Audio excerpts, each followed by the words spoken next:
Hey, hope you guys are having a good day.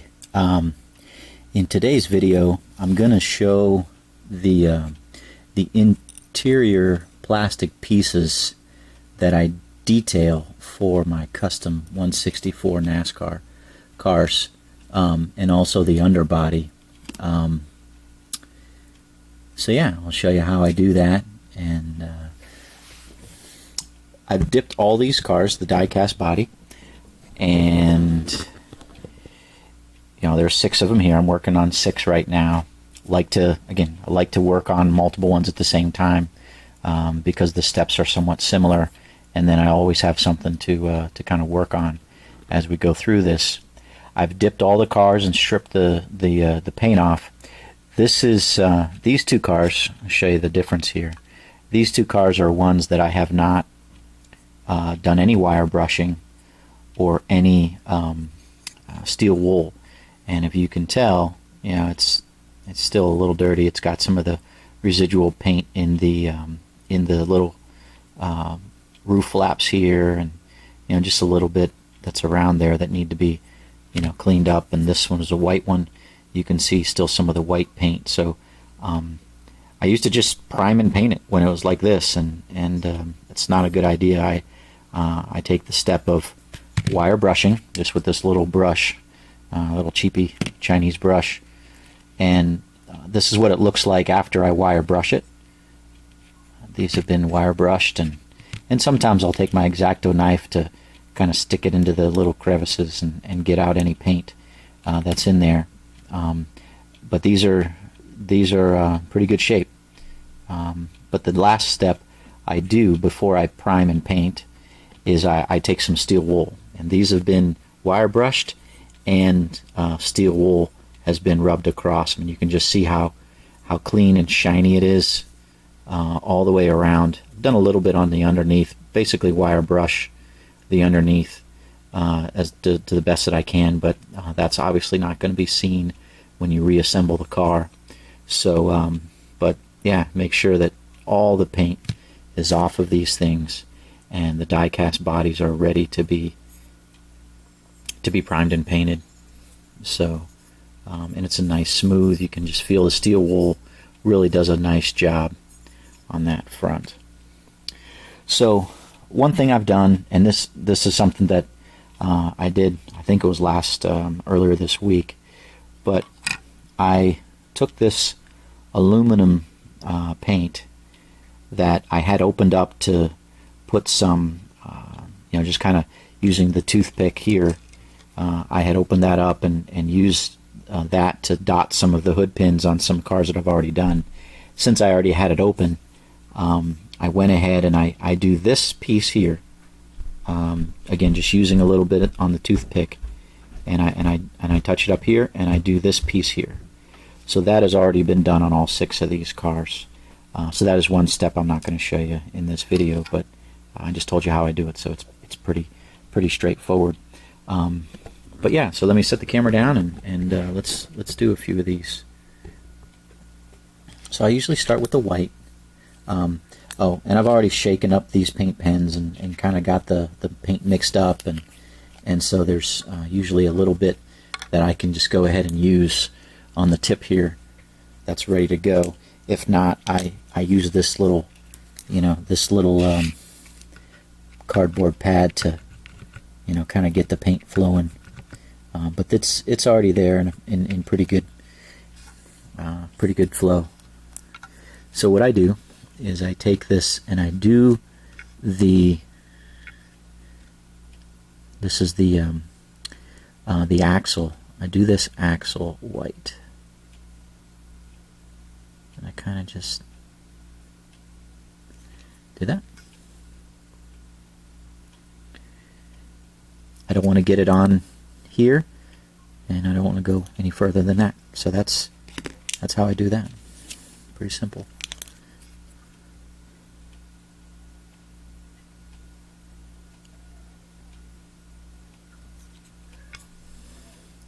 And the reason that I do it this way, and the so-called example was all of those Team Caliber Owner Series cars that Team Caliper made, and they had that as a white. It's almost like a little off-white, but they had that axle white, and so basically I follow the exact same model and color that they do. The only difference now is instead of the steel or aluminum exhaust, I do it in black. And as I said in a different video, I saw a car, I think it was Talladega, that had flipped over, and I saw the exhaust was black, and this was like 2008, 2009, and I'm like, man, I should be doing all of these with a black exhaust. And so that's the only difference between the way I do the underbodies on these things, is the exhaust is black, not aluminum. And if it doesn't come out, like this one is a little bit of a, it's not completely full, I don't mess with it. I just leave it, let it dry, and then I'll put a second coat on it, and that'll make sure it's thick and looking sharp. So that looks pretty good. And I got one more.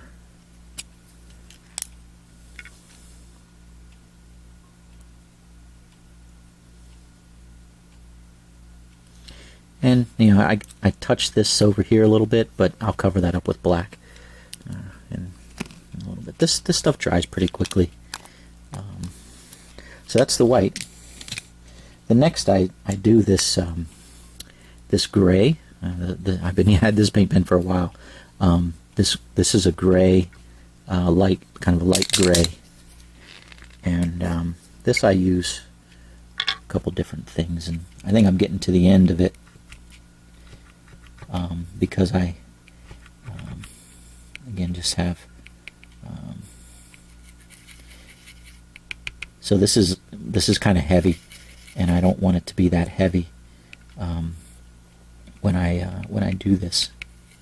So I'm kind of getting a little bit of the excess off, and also the paint is a little inconsistent on here. So I want to make sure that when I put it on, it's consistent. So this is what I do with this. So I do a little bit here, the very back, and then I do the bottom of the engine transmission area with this. This a little heavy. And I flip it around because I'm right-handed to get in here. And this is so heavy on this tip of this paint pen. It's kind of not normally the way I have it, but I'm just making sure that I just barely touching it. A little bit over, but that's okay. And then I'll touch this right there. Okay. So I touched the tip of the white there, but that's fine. Just let it dry, and I'll come back. I also touched the exhaust. I can paint over that with the black. Again, I'm just trying to get the bottom. I'm not trying to get on the side so much. But yeah, just again, this is just a little extra step I like to do. Let me show you. Do one more, then I'll show you what I do on the seats here.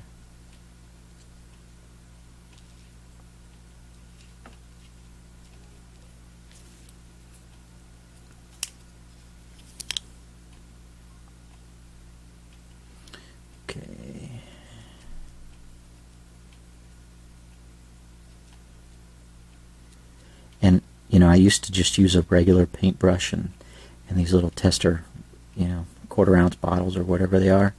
Oh man, it'd take me forever. And I was using a brush and just cleaning out the brush, and these paint pens are such a godsend in doing this.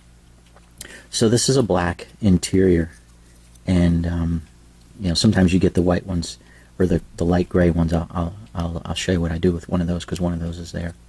But what I do is I do a little bit around the seat. Just go around the edge of the seat here.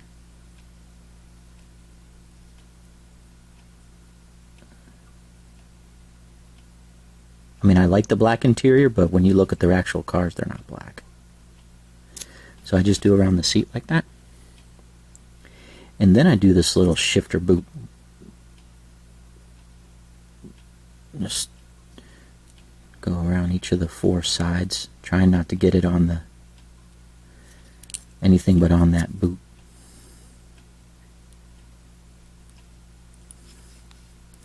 And you can't see this very well, but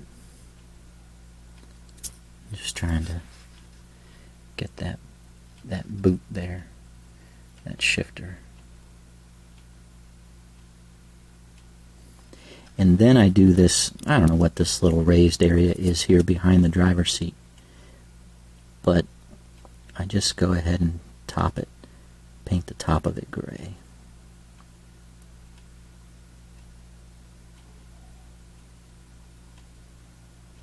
Like that. And that's basically all I do with that's gray there. Now on the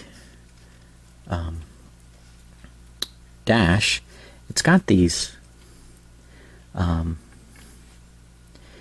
don't know, these little, I think there's like a little battery charger, whatever, little different sensors, just little raised area here on this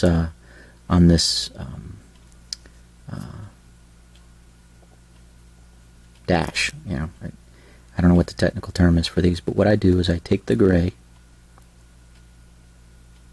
and I just add a little color to that, kind of bringing it out.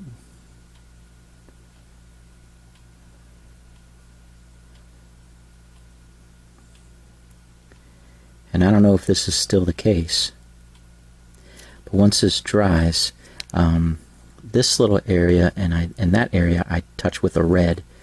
I was watching a race one time and they had like a dark red or red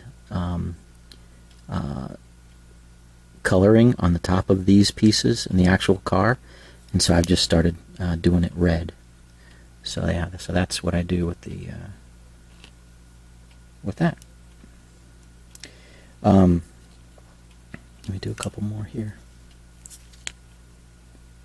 So this is an Xfinity one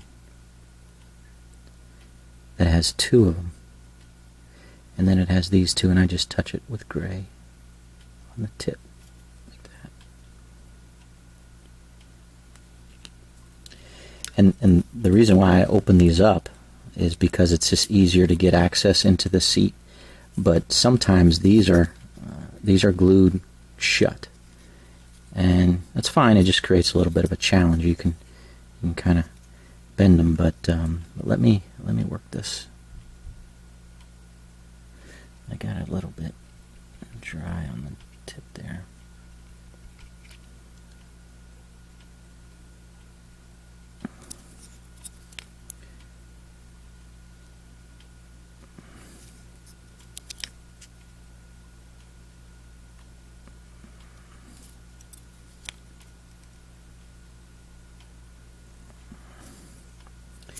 And then I go around the seat. It's a little more challenging because I can't fold that side piece out, but it's still doable. The nice thing about it being black, if I happen to touch this gray in a spot where I don't want to, I can just take my gloss black pen and cover it up. It's not perfect, but you have a hard time seeing it because it's a different shade of black, but you have a hard time seeing it. And I take this and do the stop here.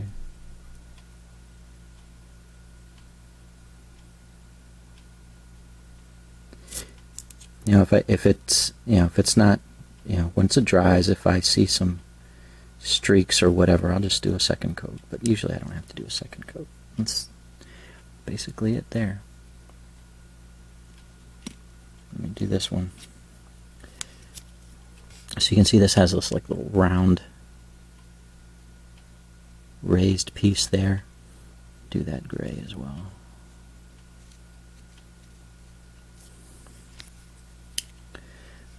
Sometimes these bottom pieces come with a black. It's all black, which is kind of weird. And if it's all black, I do the exhaust in a silver or aluminum color. Well, actually, I think it's silver that I use, but it's pretty rare. And it's just to highlight it because the bottom is black, and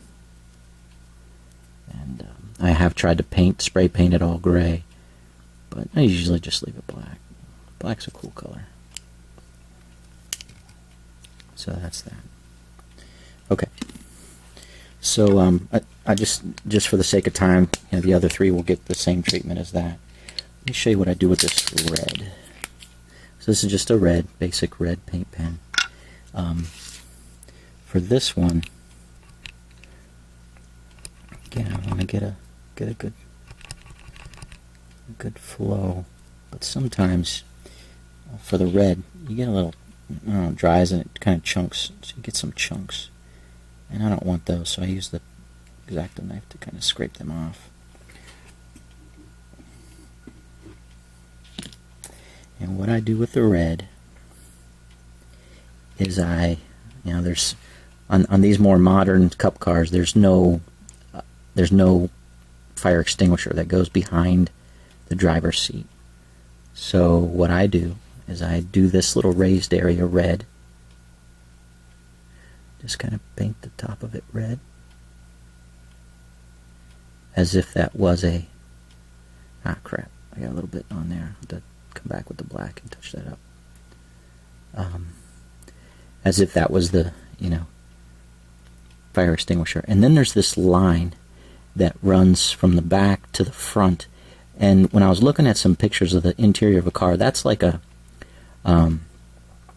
fire retardant line, and it is red. So if it's there, I paint it red. And that's a little tricky, so I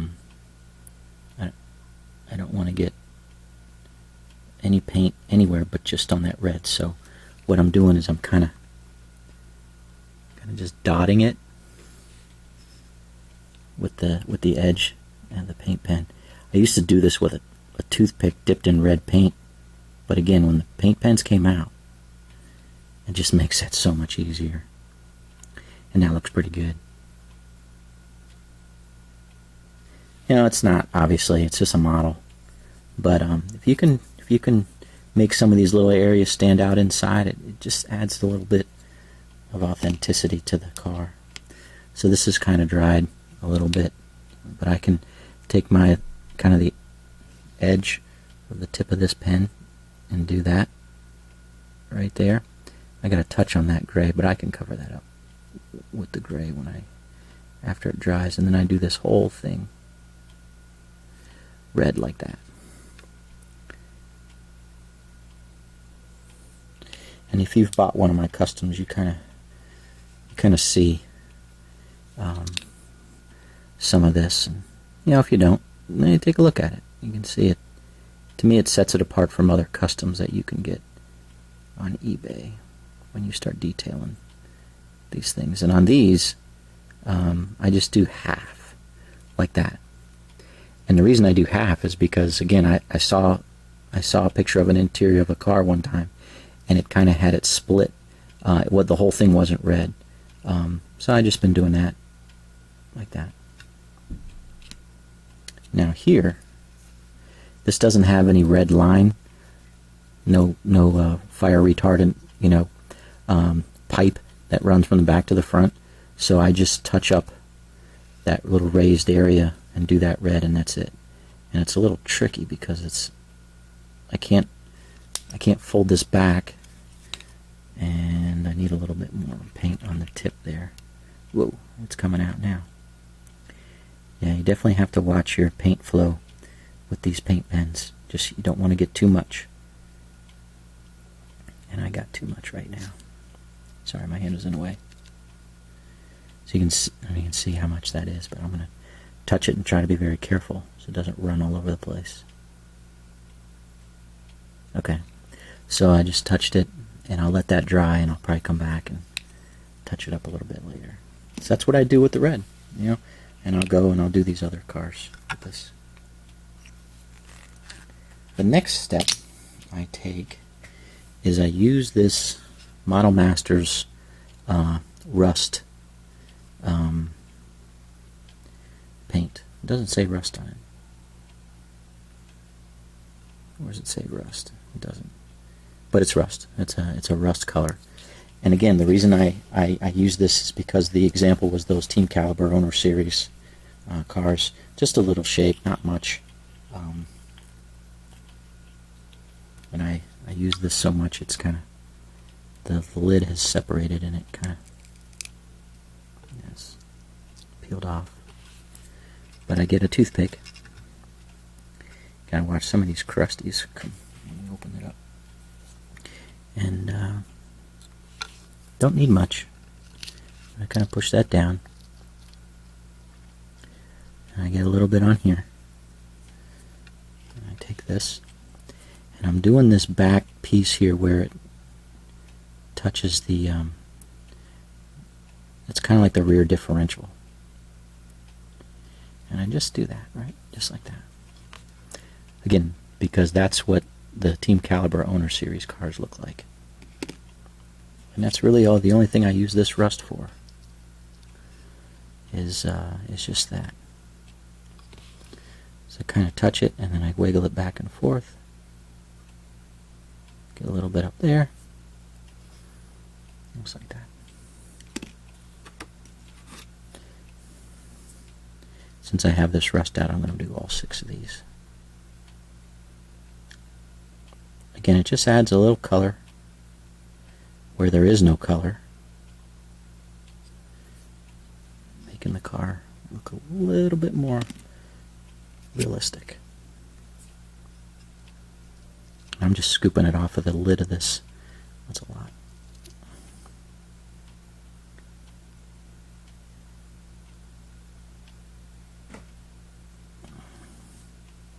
That. 2 more.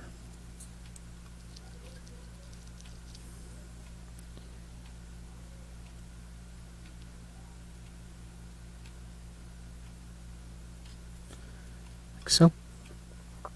The last one.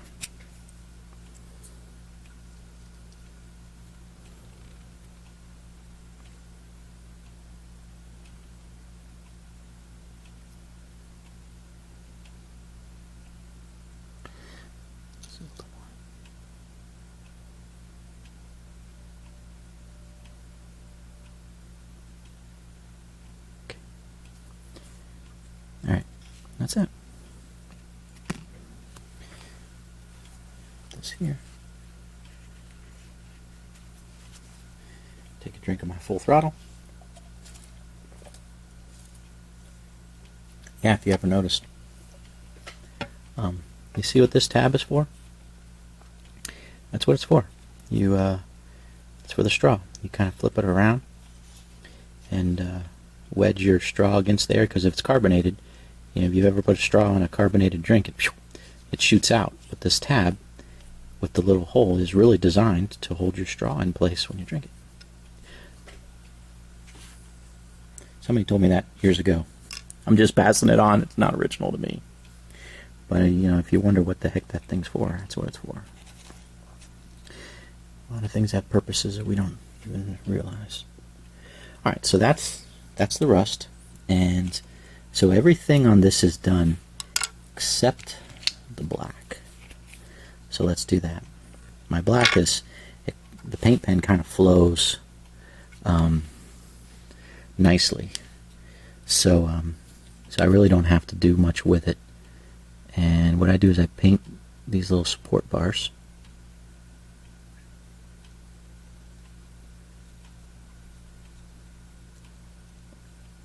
And go all the way back to here.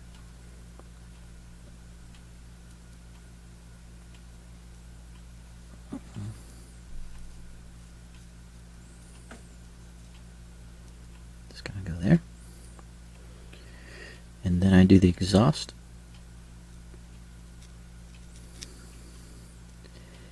Now I used to do the exhaust with a flat black, but because I like to seal it in, it's typically good not to paint something and not seal it because it'll smudge, and but the sealer gives it a clear finish. So I said, I forget it. I'll just do a gloss black and seal it. I usually seal this once it's all dried. I'll put 2 coats of sealer on it on the bottom, and yeah. Try to be careful here not to hit any of the other areas that I already painted. But if I do, it's not the end of the world. You can go back and paint it over again. What I definitely tried not to do, and sometimes you do, your hand's not always completely steady, is I definitely try not to get paint on an area that I'm not painting at all. So I definitely don't want to get paint over here. Oops, I almost did by showing you. If I touch that, it's fine. I can go back over it with the gray. But if I touch this spot here, I don't have a color that matches this exactly.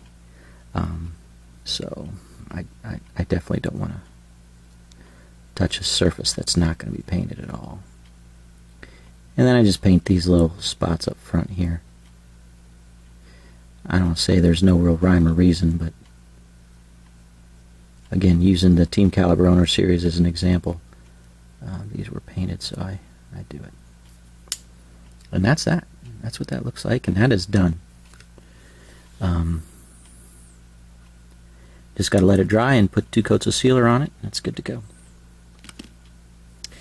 Okay, so the other thing I do, somebody asked me this, how do I, where do I get the windows that are painted already?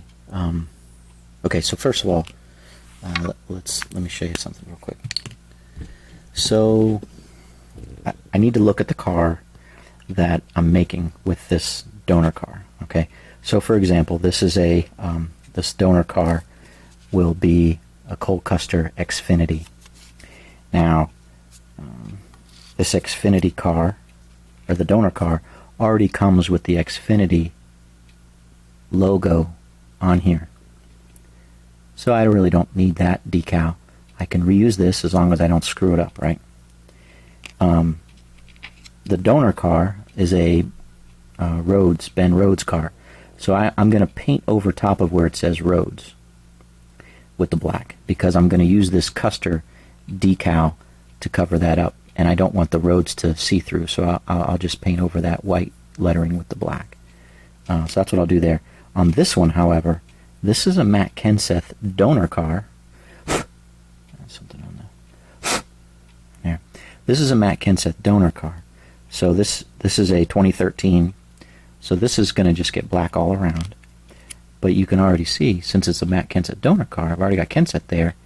I'm going to reuse that. I don't want to get any paint on the little Toyota logos or the Kenseth lettering,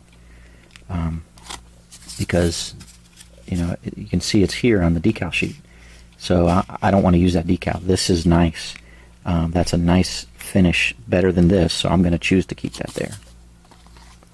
And then just another one. So I'm doing a Kyle Larson mellow yellow car, and as you can see, the Larson logo I'm going to use for the windshield banner. This was a McMurray donor car, so I'll paint over that. So you got to kind of look at that when you're doing this step.